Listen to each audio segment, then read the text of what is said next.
falando nisso, a gente costuma dizer para o cliente, né, que às vezes fica chateado pela demora em receber esses valores, e a gente diz para ele, você está tendo uma poupança, fica tranquilo, você está tendo um valor aí que você não imaginava se tivesse recebido na hora.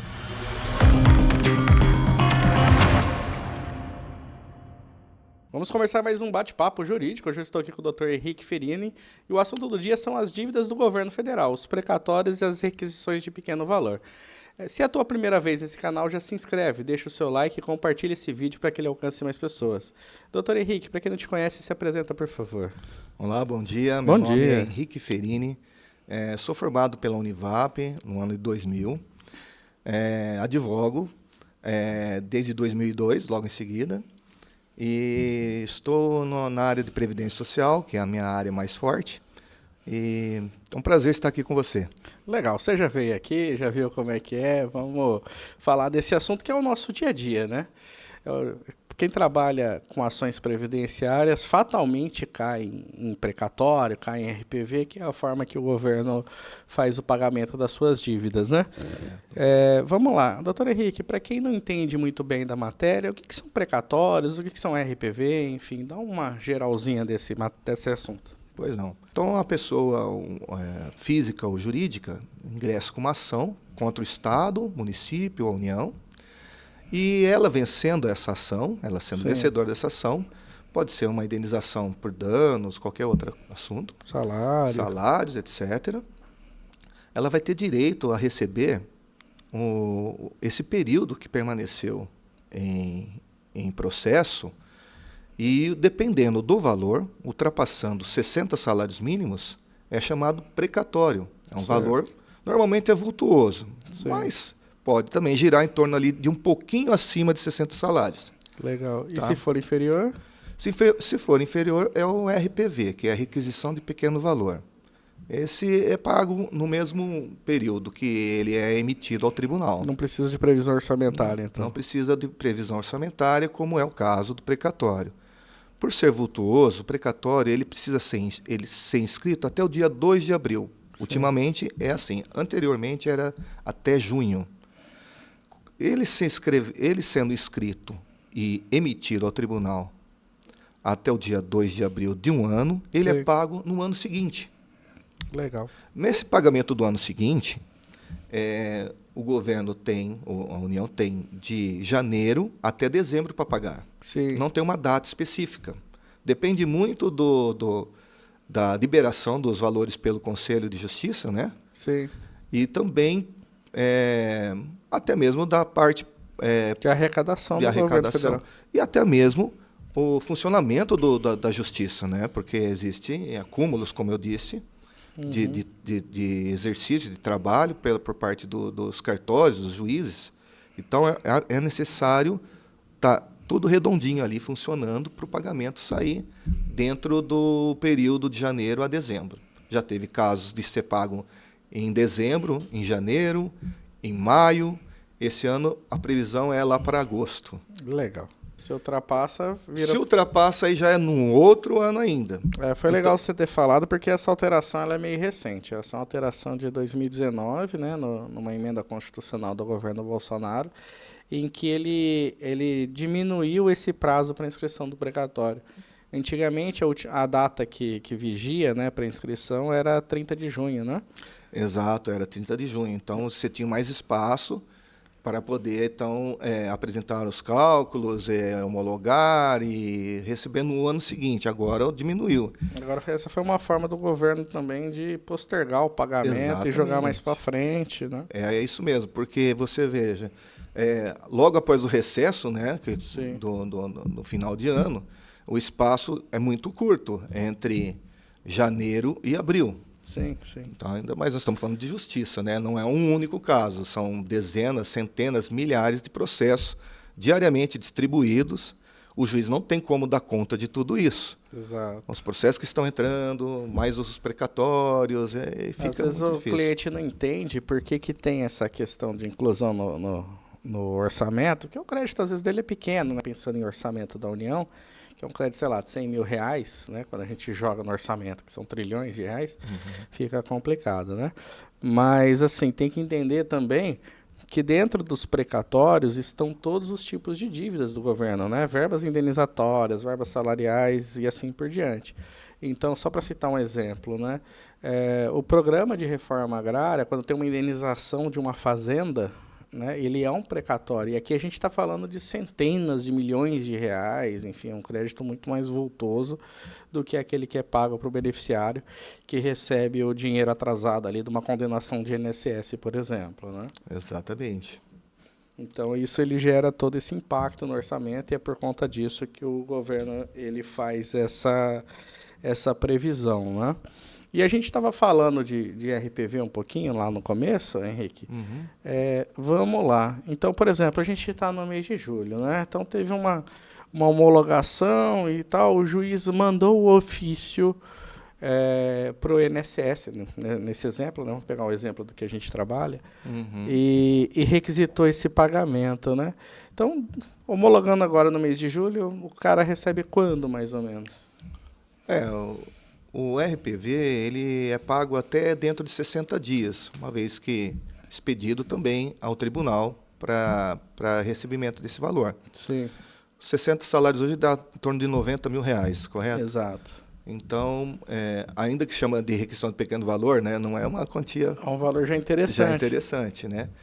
O que ocorre também é que, na maioria das vezes, o juiz, novamente atarefado, não consegue, dentro desse período, fazer todos os atendimentos a essas solicitações de pagamento. Sim, sim. Mas, uma vez que emitido ao tribunal, normalmente é cerca de 60 dias, até 60 dias. E aqui é só para fazer também um adendo, né? Esses 60 dias é o depósito no banco. Porque depois pode ser que precise de alvará judicial, e daí tem que solicitar isso, e depende de uma providência da vara, do juiz expedir esse alvará. Então, por exemplo, a gente tem uma requisição agora desse mês, que passou agora de junho, que a gente entrando em contato com a vara, o juiz estava liberando aí os de janeiro, e o nosso é de junho. Então, tem um intervalinho aí que pode ser por morosidade do próprio tribunal. Exato. Ainda tem equívocos, né? Aconteceu um caso recentemente do nosso cliente. O valor não ultrapassava 60 salários mínimos. Sim. E eu acho que provavelmente erro do cartório determinou que fosse precatório. Sim, incluiu o ofício como precatório. Incluiu o ofício como precatório, o que trazia um enorme prejuízo, já que o valor não ultrapassa os 60 salários e o cliente só iria receber no outro ano. Sim. Então, nós tivemos que tomar a nossa iniciativa de pedir para que se fosse refeito o RPV, considerando o valor abaixo do precatório. Sim. E nesse tópico foi legal você ter falado que é o seguinte, né? Você mencionou que o valor de alçada é em torno de 90 mil reais, acho que é 91 mil e pouquinho, né? Que é 60 vezes 1.518, né? Vamos lá. Pode ser que esse valor da requisição do interessado seja muito próximo, 92, 93 mil reais, né? E que para ele não faça sentido, então, aguardar, né? Então, por exemplo, a gente está no mês de julho de 2025, quando a gente está gravando esse episódio. Se fosse incluído hoje uma requisição de 93 mil, ele viraria um precatório para 2027, muito longe, por conta de R$ 2.000 reais, né? Nesse caso, o que o interessado pode fazer para acelerar essa... Simplesmente ele pede para renunciar ao excedente. Então, ele pede para que seja limitado até os 60 salários. Sim. Tá? E o juiz normalmente também pede para o INSS manifestar sobre isso. O INSS nunca se opõe, né? Porque está pagando menos, ok? E esses valores aí, que, como você citou, diferença pouca, de 2, 3 mil reais, não vale a pena realmente esperar 2 anos por isso. Sim. Então, ele pede a renúncia, o juiz homologa o pedido, aceita o pedido, e assim é feito, né? Limitado a RPV. Sim, daí ele consegue levantar esse crédito mais rápido e é bom para ele, é bom para o advogado, Sim, é bom para todo claro. mundo. Até para o governo, né, que diminui Uhum. um pouquinho o valor É, do que tem que pagar, né? verdade. E uma coisa que acontece muito, Henrique, que o pessoal deve ter muita dúvida, é com relação a quem compra o precatório. Como é que funciona esse mercado, né? Porque, por exemplo, a gente recebe ligação diariamente tentando comprar e os nossos clientes também, né? Como é que funciona isso, esse mercado de compra de precatório? Ele pode vender, não pode vender? Como é que está funcionando hoje? Eu diria que ele é lícito, mas às vezes é imoral. Por quê? Existem empresas especializadas nisso agora, verdadeiros investidores. E lidam, às vezes, com o desespero, a necessidade, ou, às vezes, até por falar em desejo do cliente que está lá para guardar uma quantia Sim, de valor considerável. considerável. E nessa situação ele faz a proposta, ele procura o cliente, ele procura o advogado e oferta a compra e o adiantamento desse valor. Então, Sim, por exemplo, com deságio, né? com deságio, você acabou de dizer que ele ia receber em 2026, 2027, e a pessoa está necessitada, está desesperada, tem um familiar doente, Sim, e acaba, então, vendendo esse precatório. Ocorre que chega a beirar metade do valor que ele teria para receber. Então, isso é um pouco, na minha opinião, imoral, certo? sim. Até por conta que o deságio às vezes é muito alto, né? Eles colocam muito lucro em cima de quem está cedendo, né? Exato, mas é totalmente ilícito, é feito através de escritura pública. Não vejo casos não vi ainda casos de fraude nisso. Sempre muito cuidado da parte do advogado que defende o seu cliente para mim verificar se está tudo certo também. Sim. Eles têm que conversar. Eu acredito que deveria haver sim uma correspondência com o advogado. Sim. Não recomendo que se faça diretamente com a empresa. É bom você ter falado nisso, porque às vezes a gente fica sabendo até por comunicação dentro do processo. O cara já vendeu, não falou nada com a gente, tomou um prejuízo desnecessário. Já aconteceu o caso de cliente ceder faltando poucos meses para pagar, né? Sem nenhum tipo de justificativa, só pela ânsia de receber mais rápido, porque acha que o processo está demorando muito. Sim, também por conta de boatos, que o governo não vai conseguir pagar. Ele vai. Às vezes é uma necessidade, né, Rafael? Tem um Já caso. teve, né? Teve um caso lá, é muito específico também, e gostaria de contar aqui. Sim, Decisão do cliente, ele queria vender o precatório, né? Porque ele tinha o desejo de comprar uma casa. sim, Tá? Bom, tudo bem, sob orientação de que vai ter uma baixa, ele fala, não me interessa, eu quero muito essa casa. Então, sim. tudo bem, faça a venda do precatório. Então, se você deseja assim, a gente não se opõe também, é vontade da parte. Nesse caso ele usou o dinheiro como uma parte de pagamento para investimento. Investimento. Fazia bastante sentido para ele, né? Porque daí ele estava conseguindo pegar com um preço bom, né? Exato. Deu tudo certo. Sim. Ao final, ele disse que ele teve até um lucro razoável, porque a casa valorizou. Sim, O imóvel valorizou, que ele adquiriu. Então, isso faz sentido. Então, eu diria assim, é lícito, às vezes imoral, mas às vezes dá muito certo. Depende de cada caso. Sim, legal. Tá? E eu lembro só de um caso, assim, que a pessoa vendeu para pagamento de câncer na família, enfim. Exato. Também. Que até era justificável, a gente até entendia e tal, né? Essa necessidade de antecipar o valor, né? E outra dúvida que o pessoal deve ter muito, Henrique, é com relação a impostos, né? Então ele chega lá, acho que é recorrente no meu WhatsApp, deve ser no seu, a questão de como é que vai ser tributado, né? Ele vai pagar imposto de renda, não vai, tem câncer, não tem, e assim por diante. Tem uma série de situações. Como é que funciona isso ali na boca do caixa e depois no ano seguinte na declaração de imposto de renda? Existe um imposto que já é descontado diretamente ao receber o benefício, ou receber os atrasados, precatório. Então, esse imposto ele não tem como fugir. Uhum. É meio que automático a inclusão desse imposto pelo órgão pagador, né? Pelo banco pagador. Sim. Posteriormente, ele vai declarar no ano seguinte o recebimento dos valores. Mas não cai no valor de acima de 27,5%.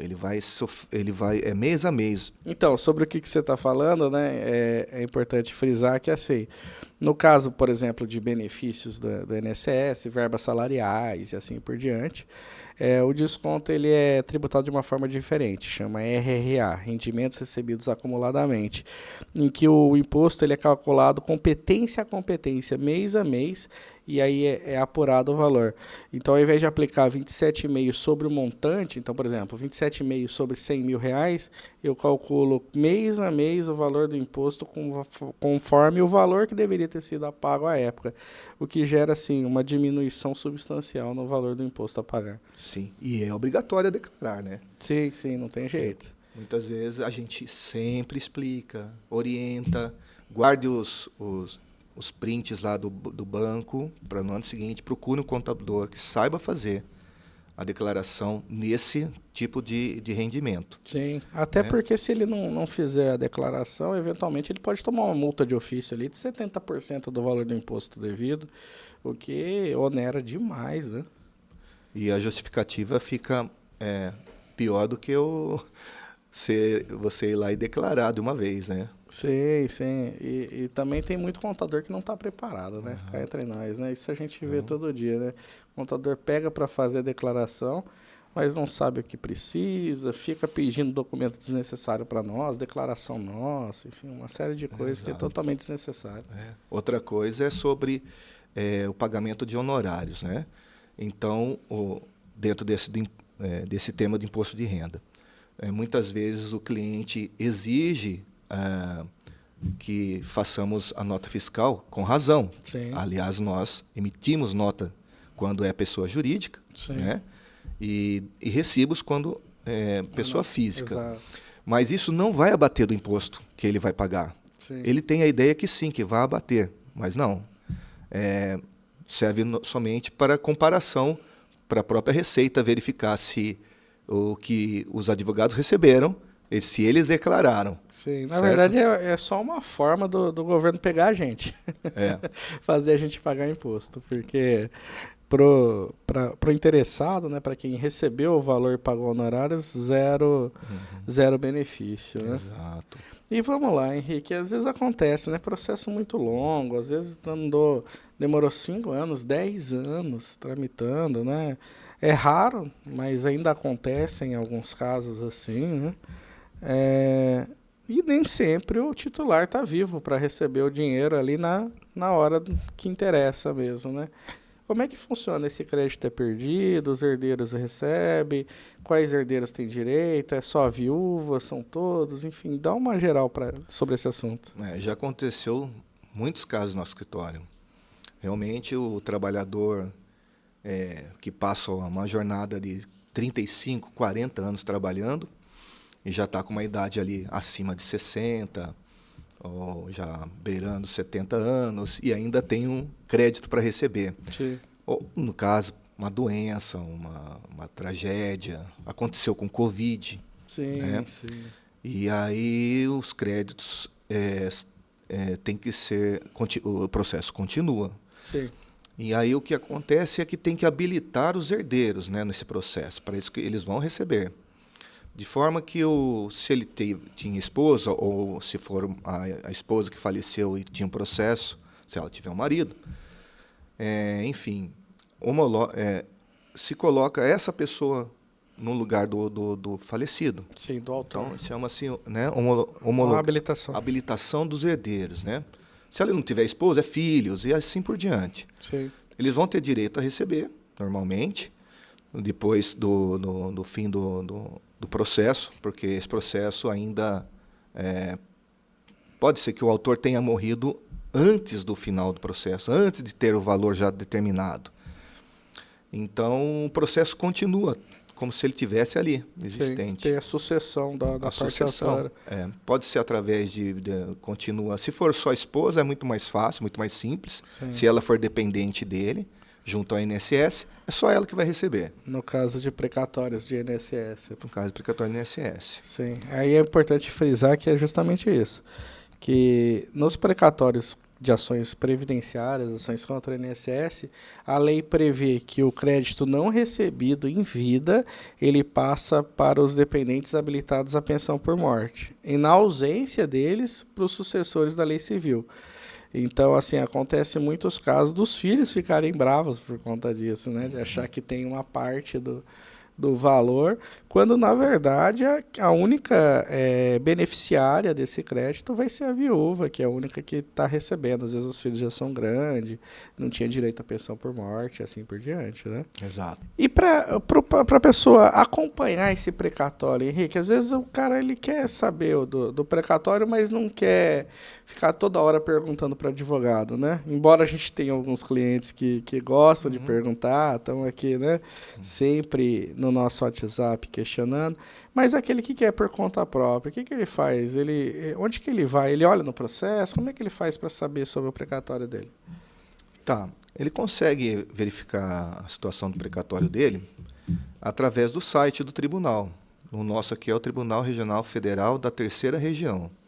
Ele acessa o site lá, simplesmente ele coloca o CPF dele e segue as orientações do site, e lá ele vai verificar lá se o precatório está inscrito, que ano que foi inscrito, que ano que vai pagar. E se o banco, né, quando é pago também? O banco, quando é pago, é somente quando ele vai ser pago mesmo, né? Sim. Não, você não consegue verificar qual banco será até que seja de fato pago. Aliás, foi bom a gente tocar nesse assunto, porque outra coisa também que pode pintar de dúvida, não dá para indicar a conta do beneficiário, né? Durante o processo, durante a inscrição do precatório, né? Esses valores são depositados de acordo com os bancos que têm convênio ali com a administração da justiça, né? Exato. O Banco do Brasil e Caixa Federal são os únicos. Pelo menos aqui no estado de São Paulo, né? Aqui no estado de São Paulo. Exato. No estado de São Paulo. E os valores creditados são atrelados ao CPF do autor. Sim. Ou, no caso, se for habilitado, os sucessores, né? E herdeiros aí num desses CPFs também. Legal. Outra dúvida que o pessoal pode ter também é o seguinte: a gente estava comentando, são valores que são calculados e pagos no futuro. Então, por exemplo, homologou aqui 1º de abril, vai pagar 2027, 2026, 27, 28, enfim, para frente. Como é que fica a correção monetária desse crédito? Porque daí a gente está falando que de 200 mil hoje não é 200 mil em 2027. Como é que funciona isso daí? Os valores são corrigidos por juros da poupança.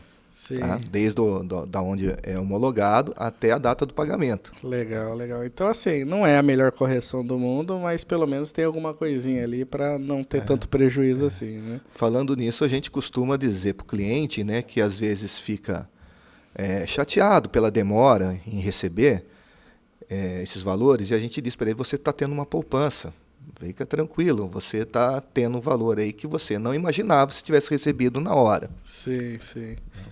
E normalmente isso é um ponto assim que tem que entrar na cabeça deles, porque esses valores atrasados, eles servem ali para fazer um bom investimento, né? Uhum. Se a pessoa simplesmente pegar esses valores e gastar com carro, né? Tirar um carro novo, né? A gente conhece alguns que já fizeram isso. Ou emprestar dinheiro para filha, não sei o quê, acaba que o dinheiro ele não vai durar, não serve para muita coisa. Agora, se ele pegar o dinheiro e usar para comprar um imóvel, dar entrada em alguma coisa, enfim, é um investimento muito melhor, porque ele pode fazer renda com isso daí e também complementar a aposentadoria dele, né? Exato, é isso aí. Legal. E até é bom falar sobre isso também, porque esse valor para complementação de renda num investimento, ele ajuda demais, porque quando a gente fala, sei lá, 200 mil reais, 300 mil reais em condenação, a gente está falando ali de 2 mil, 3 mil reais, a depender da taxa de juros que o cara conseguir no momento em que ele ia fazer o investimento dele, complementa a renda e dá uma boa qualidade de vida para ele e para a família dele. É isso. Voltando um pouquinho, né, para tentar novamente aqui de uma forma didática dizer por que tem atrasados. Então é quando o segurado ou o detentor de direito, ele faz o pedido dele junto ao INSS e naquele dia ele tinha o direito. Sim. Ele tinha o direito ali, mas o INSS negou esse direito a ele. Aí passa por processo de recurso, dentro administrativamente, depois o judicial, e prolonga-se o tempo, e esse tempo de 2, 3, às vezes 4, às vezes 10 anos, como aconteceu, Sim. ele tem direito a ser atrasado, desde quando ele entrou lá e o INSS negou. Então, por isso que tem esse volume. Muita gente não entende por que é atrasado, ou eu tenho direito a isso? Tem. Não, você tem direito, desde que conquistado, né, que comprovado que você tinha esse direito, que o juiz sentencia, Sim. você tem esse direito, desde o dia que você protocolou o seu pedido lá. A gente costuma dar como exemplo o fato que o processo judicial, pelo menos assim, em ações previdenciárias, ele é uma fotografia da vida do interessado naquele momento. Exato. Então a gente bate a foto, tem direito aqui, então é a foto que vale. O que for acontecendo na vida dele, né, no filme da vida dele, né, ele não influencia mais o direito. O direito ele é delimitado naquele momento. Né? Isso. Tem casos também que a gente, ao longo de toda a nossa experiência, viu clientes querendo desistir do processo. Sim, sim. Quando a gente acreditava muito nele, né? Sim. E a gente apresentava esses valores de precatórios que ele poderia ser beneficiado. E mesmo assim, ainda surgia dúvida. Não, eu não quero mais, eu vou entrar com outro processo. E a gente, seguindo firme ali, tentando fazer com que ele permanecesse Sim. forte, né, acreditando.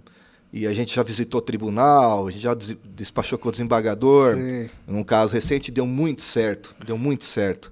Mas foram mais de 7 anos de processo. Foi um trabalho duro, né? E a gente até entende também um pouquinho da posição da pessoa, né? Porque assim, ele está trabalhando, quando ele começa o processo, ele está trabalhando. No meio do caminho, ele já está desempregado, tendo que se virar para viver, e aquela ação judicial é o bote salva-vida para ele ter uma qualidade de vida ali na velhice melhor, né? Então a gente entende perfeitamente esse desespero que vai batendo na pessoa. Mas, assim, tem pessoas que quase chegam a rasgar um cheque em branco, né? Que é um processo judicial que está em vias de ser decidido, né? Eu penso que quando você assina a procuração para o advogado, você tem que confiar nele. Tá? Não quer dizer que você tem que seguir com ele até o final. Mas você confie no seu advogado. Sim. Acredite nele. Ele está lá porque, normalmente, os contratos de honorário na área da Previdência funcionam com o resultado. Se ele recebe benefício, ele te paga os honorários. Se ele não recebe, ele não te paga. Então, o perseguir o direito do cliente é uma forma de você também ter o seu benefício. Legal. E você falou um negócio que eu quero perguntar agora, que foi o seguinte, você falou, olha, não precisa seguir com o advogado até o final. Como é que é isso? Às vezes o relacionamento desgastou, o cliente não está mais satisfeito com o trabalho do profissional, quer contratar a gente, ou não quer mais que a gente represente ele, quer contratar outro profissional. Como é que funciona essa situação? Ele tem que deixar claro para o advogado que não tem mais interesse em continuar seguindo com esse advogado, mas isso não muda o fato dos contratos dos honorários, de pagar o contrato dos honorários, né? Sim. Ou os honorários contratados. Ele pede que o advogado renuncie, Ou subestabeleça, e ele contrata normalmente outro advogado. Mas fique bem claro, os honorários que ele contratou deverão ser pagos, Sim. a não ser que ele faça algum acordo dentro desse contrato inicial. Legal. Henrique, a gente combinou aqui de falar uma meia horinha, a gente tá batendo isso daí. Legal. Eu agradeço demais você ter vindo aqui, ter conversado comigo de novo, pela segunda vez, né? A gente já deu uma aulinha lá no primeiro episódio desse programa. E para mim é uma satisfação enorme estar com você de novo. Muito obrigado por ter vindo e eu vou abrir o microfone para você se despedir. Ok, eu que agradeço a oportunidade. Gosto muito desse podcast aqui, é assim que chama? É assim que chama. Tá? Assisto todos os episódios, sou um fã do Dr. Rafael aqui e amigo. E obrigado. Vamos até uma próxima aí, quem sabe. Legal. Então é isso, por hoje é só. Siga as nossas redes sociais, acompanhe nosso trabalho, se inscreve neste canal e até o próximo episódio.